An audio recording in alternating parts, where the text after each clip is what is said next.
So I wanted to open a conversation among the four panelists. So I just like, for Lily and Celia, how do you see the role of dresses and ornament in shaping Nyonya identity? Like how you dress, how your ornaments, it's very distinct as a Nyonya, I think. Yeah.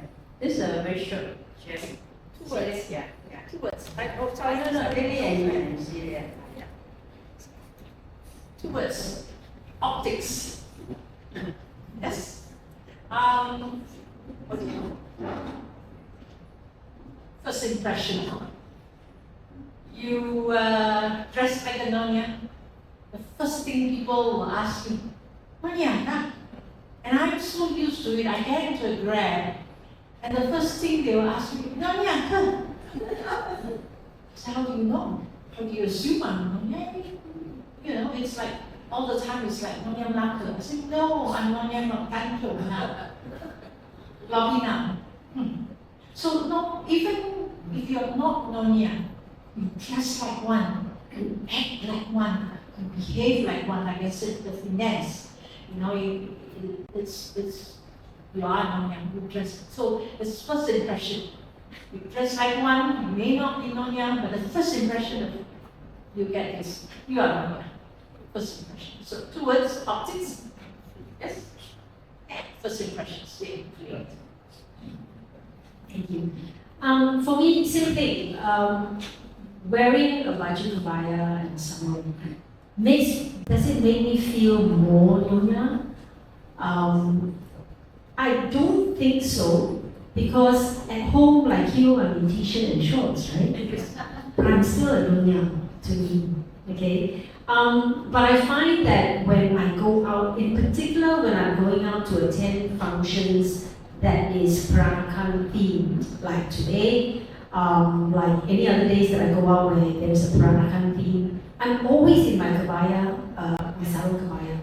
And actually, I'll tell you right now that sitting in the back of my car are 10 sets of kebayas that needs to go to the dry cleaners.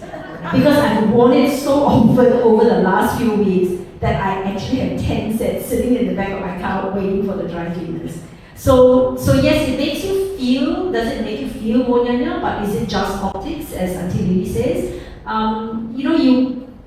But what I feel when I wear a baju kebaya is that when I'm not in this crowd and I'm outside in a normal sort of audience, they always come up and say, oh, your baju is so cantik.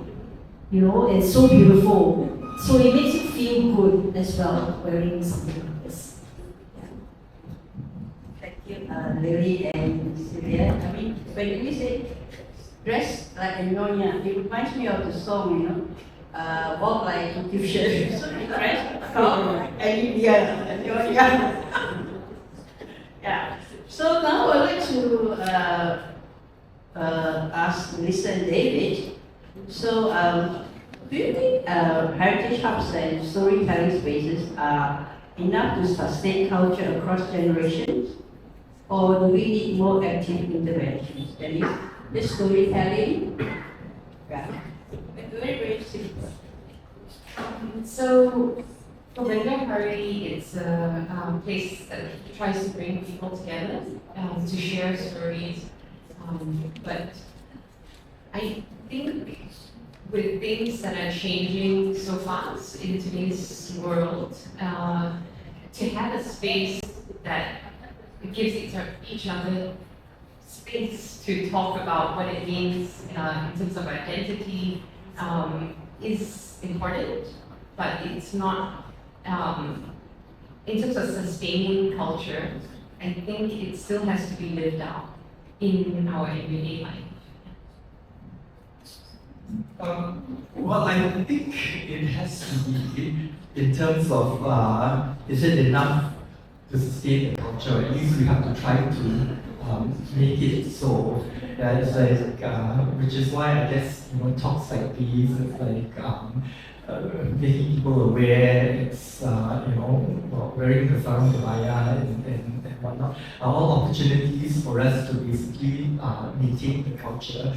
I'm just reminded of this interview that I saw on TV about this Palestinian writer, poet who was being interviewed, and he was making the remark about how to continue. I think the whole Palestinian identity and culture, and he was saying it has to be the arts. Yeah, it's like it's there where it is gonna go on to posterity. It's there where there are memories and documentation of the culture, and that's how we basically keep it alive. And I think when we have places like the Bendahari where people can come and share their stories, we can have artistic performances where we have creative ways of remembering. That's when the culture, I guess, gets passed on as well to the next generation. Thank you for sharing. And I think I think a lot of us are aware that the Nyonya Kebaya is one of the Kebaya in Malaysia and also in Brunei, Singapore, and also part of Thailand and Indonesia that has been nominated as an intangible heritage by UNESCO last year. So in that sense, we should be very proud of the Nyonya Kebaya, and it's very, very like what all the panelists are saying. Everywhere you go, just turn around and see you, with the lovely embroidery, the story that is woven into the fabric as well. Some of the kebaya have stories woven into it. So it's really very interesting. I think we should be very proud that it's described as an intangible heritage. Yeah. So without further